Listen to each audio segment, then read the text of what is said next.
Conversation by Julie Benetti and Susan Barbaro is a production of EI Publishing in association with EI Alliance, copyright 2018.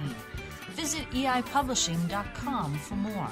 Music for this series is courtesy of New Threads, copyright 2018, from their self-titled album, available now.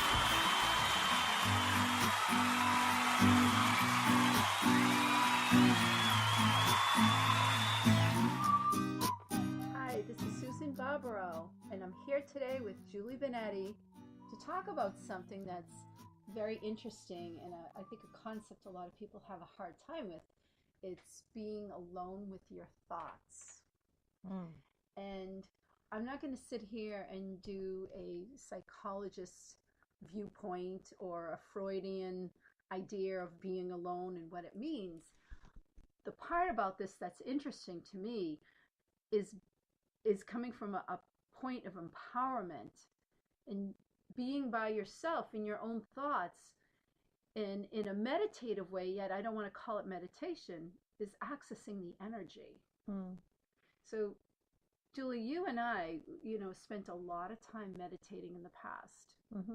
I've meditated, I think, 20 years ago. And, it's interesting that when all else for me has failed, and I don't mean in terms of accessing energy or whatever, but when I'm at my wit's end with whatever's going on out there, I tend to go inside myself. Right. And I do this meditation. And what I think is important to talk about, not about my journey within this, because who cares about my journey? But the journey itself is fascinating. And where I'd like to bring people and discuss with you is how that helps to access energy. Right. Well, it's funny because, I'm listening as you're talking, of course, and I'm thinking, okay, being alone with my thoughts. And I kind of think we talk a lot about being your own best friend and all that kind of stuff. And I don't want to go into platitudes or phrases or anything that everybody tags along with.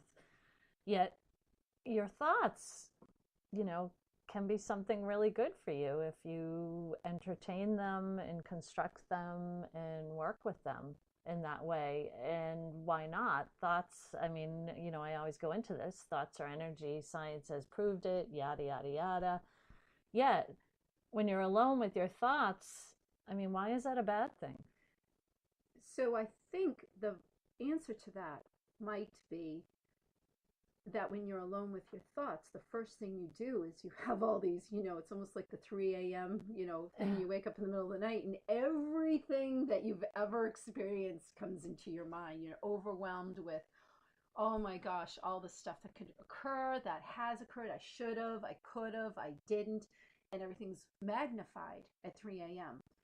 So one of the things that I first did when I first started meditating was, they always say to clear your mind. And I think to be able to get to the space that you're referring to, and I'm not putting words in your mouth yet, to get to that space that you're referring to, you really need to clear your head. And one of the things I said one time to someone I was talking about, because I actually said, okay, because like everybody else, I'd sit and meditate. And of course, the minute it's quiet, boom, everything came in.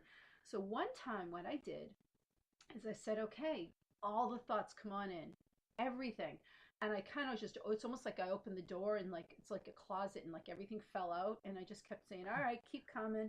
And it came and it came and it came. And all these nasty, unempowering thoughts that I had, that we all have, because again, we live in this world that always creates doubt and uncertainty and makes you feel like you're not worthy or whatever. They all kind of came out, and I didn't jump on any bandwagon. I didn't really judge them. I just kind of let them come, and finally they stopped. It was like, oh, it was almost like, it ran out of steam. There was nothing left to say. I'm like, all right, come on, there's got to be some other thoughts in there that have to, and they just kept coming until really they were exhausted. There was nothing else, and at that point, and it was funny, it was almost like relinquishing. That just stopped, and then all of a sudden it's like the air cleared. And I was able to get in that space. And I think that's part of why people are afraid to be with their thoughts, because it's, I'm going to call it the 3 a.m. syndrome, that people think think, oh my gosh, I'm going to go into that space. And when you can do that and let it go, well, then that's where you come in. And talk about the energy piece of it, because once you open up all of that, or let all that go, and something else opens, that's the space that we're talking about. Right. And it's in that space that being alone is not lonely. It's being by myself. And I'm recognizing myself, that being by myself is completely empowering. And so it's funny, as I'm, listening to you and ready to, converse with you, I'm getting these little visuals. And when you were talking about all your thoughts coming out, I'm seeing this little piggy bank go upside down, and you're shaking it out, trying to get all these little nuggets out. And then you think, okay, you put the stopper on the piggy bank, and you think, all right, there's nothing in there. It's good. No offense to the analogy, but it's kind of funny. And when you think about that, and what kind of meatiness your thoughts take, and what you do with them, and how you find yourself experiencing them, it's interesting, because once again, after that, you said being by myself. And again, I hear it differently, because if you break up those words, being by myself, that's actually kind of beautiful. It's not that you're all alone. We've defined it as being all alone, but you're being right by yourself. I mean, what greater person to be by? What greater energy to be by? And, who knows? Maybe, in spiritual sensations, people go into, okay, that's your higher self, that's this, that's that. You can think whatever you want. Yet the bottom line is, you choose whether you decide it's by myself, or you're actually hanging out by yourself. Yeah. And I'm not trying to play with words, yet in our understanding and how we comprehend things and how we choose to comprehend things, again, are we reacting to others' definitions? And we've already talked about reactions in another podcast, yet once again, how we choose to hear and use the words we're utilizing. And that gives energy, and that's still just raw energy. And, what you talked about, clearing your thoughts and then getting in that meditative state, that's a very powerful position to be with yourself. And so most people, I think, don't like doing that because they can't get past that first step, because everything comes rushing at them. But then it is interesting, because, and I wanted to say that because I wanted to be very clear defining that piece versus what we're talking about, the energy. Because when you allow yourself to open up to what you hear, see, feel, it's almost like a whole new world opens up. It's like a door opens, and you're like, oh, I didn't get that. I didn't recognize that before. I didn't see that before. And, it's kind of funny, because again, I go into a visual as you're talking and I'm listening, because I think, so there you are beside yourself. And so it's like you're hanging out with a buddy, with a pal, and somebody else comes up. So when the thought comes up or something else, it's like, hey, how are you? What do we? So now you're not there alone, because you're not. You're by yourself. I mean, I know I'm playing with the words, yet there is an interesting meaning to the energy there. Well, and that's when the energy can speak its loudest. I mean, I'm just going to tell the one story because it's just too funny. So I was pulling out a shirt, and I pulled out a shirt I've had for like 10 years.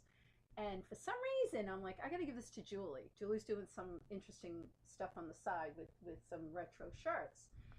And so I pulled it out, and I've had it for, like I said, for 8 years. So I'm like, oh, Julie, I'm like, hey, you want to take this? I saw this. I pulled it out. She's like, yeah, sure, whatever, blah, blah, blah. Day goes on, she leaves. And I've known Julie for what, like 6 years now? 7 years? I don't even know how many years. And all of a sudden she drives, and she's like, all right, I'll see you later. I'm going home. And she leaves. And I mean, I don't know if it's not even 5 minutes later, I get a phone call. She's like, you're not going to believe this. I'm driving down the street, And there's this woman who's walking her dog, and she's an older woman, and she's got the same shirt. I've never seen the shirt before. And and I can also tell you that it relates to a certain, you had to get this at a certain place. It was only one place. It wasn't something that was mass produced, but it was for a specific event. And so to make it even more interesting is she had the exact same shirt. So and we can go into the, oh my God, that's so weird. But then but subsequently there's been a lot of stuff similar to that occurring, and we've kind of come to the conclusion it's the universe is, we've been, I will say, talking with the energy for a long time, but it's like the universe is now getting funny. Yeah. It's got like a sense of humor, and it's like I'm hearing things and seeing it like this is actually funny. and it's almost, so because we're doing, I know I'm talking again, here we go in like 6 directions, focus, Susan. So we're doing these podcasts because we have certain things that we're understanding and we're sharing. And where I'm going with this, Julie, is just interesting that we've had, it's like any relationship you have with someone. When you first meet them, you have certain conversations, and then they kind of morph into different conversations, and as you know someone, it the conversation changes. However it is, right. You think of anyone it always changes in some way if the relationship continues. And so it's interesting. It's like we've been so serious with the energy, and we do take serious what we do. We work really hard at it, and we don't take lightly anything, because we know it's a higher space that we're accessing, and everybody else can too. This isn't like we're so awesome. We are awesome, but anyone can do this too. Right. Where I'm going. Right. That's why I'm doing the podcast. It's right. not to say I don't care what you think about me, and I'm not worrying about what I think, but it is, and we go into that space, and it's like the conversation's changing. Right. Well, the cool thing about it is the energy is responding, and so it's not just that it just started to respond, No. It's that we're interacting with that response. And the funny thing too about that t-shirt is that the color caught my eye, and then the design on the front, and I still wasn't convinced. It was like I was waiting for the punchline. And I never do this. I'm driving, looking forward, and I'm scanning in my rear view mirror to see what it said on the back of the shirt, and it was exactly the same as the one you gave me, and I had to share the joke. And it was definitely a joke, and it was funny. Yeah. It was like bada bing. And so I guess part of the purpose for this podcast is I have to always remind myself that being by myself is very empowering. It's a very empowering place. It didn't feel that way in the beginning. And who else would you want by your side than yourself? And it's yourself, but it's your higher self. It's not just you. It's almost like the whole of you and the whole of everything.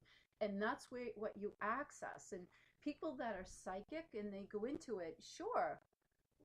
But to me, that's boring. I mean, it's just boring. It's like, yeah, I can go in, I can read. Okay, that's awesome. I'm also an accountant, a CPA. I can look at someone's financials. I can tell you a story of what happened. I can look at them. People say, wow, you can look at the numbers. But really, is that really what this is all about? No. It's about something more. And I think it's important for me to hear how being by myself is very empowering, and it's not that. And also, when you started to say in the beginning how to access that, when you get to that clarity, I mean, look what you open up. You open up the space where you start to entertain other vibrations that could be like yourself, could interact in different ways and interject different information, whether it be through energy or somebody you meet. Because once again, I know we're all energy. So we're interacting with energy and making that clarity of, kind of emptying out your thoughts. And you've actually, it's funny because did you empty your thoughts, or did you create a larger space? Because we know what that does in science. When you create a larger space, there's lots of energy in a larger space for a lot more to come in. And so, again, I keep on harping on this for some reason just today about how we need to really reevaluate our definitions and if they're working for us and how we're experiencing things based in them and how we react to them. And maybe if we listen clearer for what we are saying and what we are accessing, there's a different meaning to that. And there could be a little joke inside of that. And a little joke is always good. So the definition of being alone is actually, when you said that, I had to write it down because we're trying not to interrupt, because I am probably the worst, because it's like, oh my God, wait a second, and I don't want to do that anymore. I'm changing. So the definition of being alone is fascinating, because when you're alone, when you're by yourself, and I'm going to say, even what you said, being by myself, you really are not alone. What you're doing is you're quieting outside. And it's only when you quiet outside, and it's getting quieter as we say, the inside, you can hear it better. And you're really not alone. You're never alone. That's actually, hey, I just got that. You are never alone. Not that this is something, there's always an energy, a change in the energy. You're never alone. All you're doing is quieting the noise out there.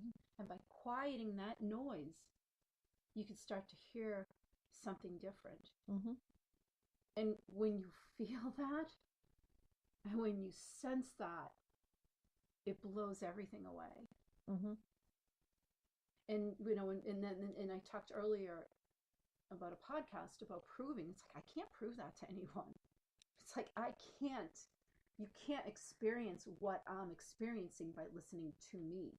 And the really important thing about this too, around all that we're saying for ourselves, is that we're always out there trying to network, build relationships, do all this kind of stuff, get on this social media, blah, blah, blah, go to this event. And do we ever work at building a relationship with ourselves? Sometimes that's the last space we want to go to. And it's not scary. It's actually very beautiful. And it's very empowering to move in your space of power when you have a relationship with yourself. Well, I think part of it is you have to be willing to give up the victimization you might be holding on to, as well as old stories. Because if I give up, if I look at Susan and I say, well, she did this and that, and I try to look back at it and say, I wouldn't be here if I hadn't been there. Right. Yet that's sometimes a hard, you beat yourself up for being there. Right. But it's like, you got to let that go. And society doesn't support that. And whenever we go out on a limb, there's always someone that's willing to come and cut that limb off. And you're like, damn, I worked so hard for that. And now, and I'll be the first to say, we put up a podcast. If I ever go back and listen, take it down. I don't want to hear it again. Take it off. But then I say, it helped me. There was a processing I went through. And so maybe someone else hears it and it helps them on their journey. I got to let go of, if it doesn't help someone and someone just wants to come in and say, you sound stupid, or you don't make sense, or you have to prove what you're saying to me. If I'm going to allow them to stop me, then they stop everything. Right. But if I'm sharing, and I know you're sharing what you know and what you've learned and we've read and we've experienced and we've done all this work, and it's like, if someone else hears it and they can move with it, that's awesome. Right. And if they don't, that doesn't reflect upon me. And another important part about it is that we are having this conversation together, and it increases the energy of that. And it's a lot of fun. Yeah. It's a lot of fun to have that conversation, be in that energy, and get the little visuals that I get when I'm listening to you. And I still think about that piggy bank, because, as kids, most kids have piggy banks or whatever they have. It's a piggy or something else, I don't know. And whatever you put in there is your treasure. And we've kind of unfortunately learned that our thoughts really aren't our treasure. Well, they can be. And yeah, sure, they can be our own worst enemy, but still we can work with those and we can move forward into a better version of ourselves. And I don't want to project any of the lingo out there that's used talking about when you're learning about yourself. Yet, even taking that visual of the piggy bank, I mean, you're still, as much as you shake to see, you look inside and you say, what's in there? And you think, wow, what else am I going to put in there now that it's kind of sort of empty? But it's never empty. So I'm just saying, at the end of this, I hope this is somewhat helpful. My goal at the moment is, as I said, I'm making a list of the things that I love about being by myself, and I'm going to make that list. And it's interesting. I'm sorry I interrupted you. You know what's really funny is that when you said what I love about being by myself, and so I just took out by my and almost put in about what I love about myself. When you first told me that, I thought, oh wow, that's cool. I could help you out with that list. And I'm like, oh, that's just but it's like I misheard it. But if you really think about it, what you love about being by, and I'm saying by as in beside myself, is really what you love about yourself. So what's number one on the list is that I can talk out loud and I have a captive audience. Hey, who doesn't do that? I do that all the time. So I have to add that to the list, as well as I could go into some other ones, but I won't right now. I probably will put it up somewhere at some point. But I say that because I'm joking, but but I'm very serious about it, and I think there's something to that. And if you get past what everybody tells you, I'm shutting everybody up. And I'm going to myself, and it's not about what makes me, like you said, what I love about myself. I'm not into that. I hear that. I think it's beautiful. That's not what I'm trying to access. I know who I am. I'm always learning. So I'm more into what is it that I can get in being by myself that I can't get out there. So you're mining a different angle of it. Yes. I'm an angler. An angler. Not a fisher, but an angler. Bada bing. I'll have to close it. She's too busy killing herself laughing over there. So hey, what better way to go? So I hope we're going to do some more podcasts on energy and accessing your own. We love talking about energy. We live in energy, and we're willing to say it, and we're putting it out there. And it is so empowering. It is not like anything anyone else has said. Well, I've read a lot and I've listened to a lot, so I can't say nobody. That's a little bit, but I haven't heard it put in a way that we're talking about it. Right. It is empowering. It is not a parlor trick. It is not going out there and using it to take and to screw someone and to do. It's about being completely present and powerful, and in a knowing that you can't define. And there is going to be another podcast because it's about knowing it is not the truth. Mm-hmm. And what great opportunity and what great learning experience to be in the presence of yourself. That's pretty cool.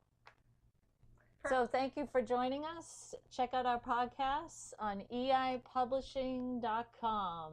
Have a great day.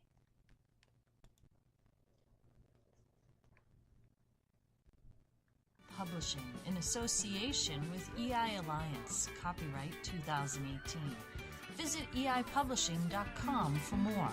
Music for this series is courtesy of New Threads, copyright 2018, from their self-titled album, available now.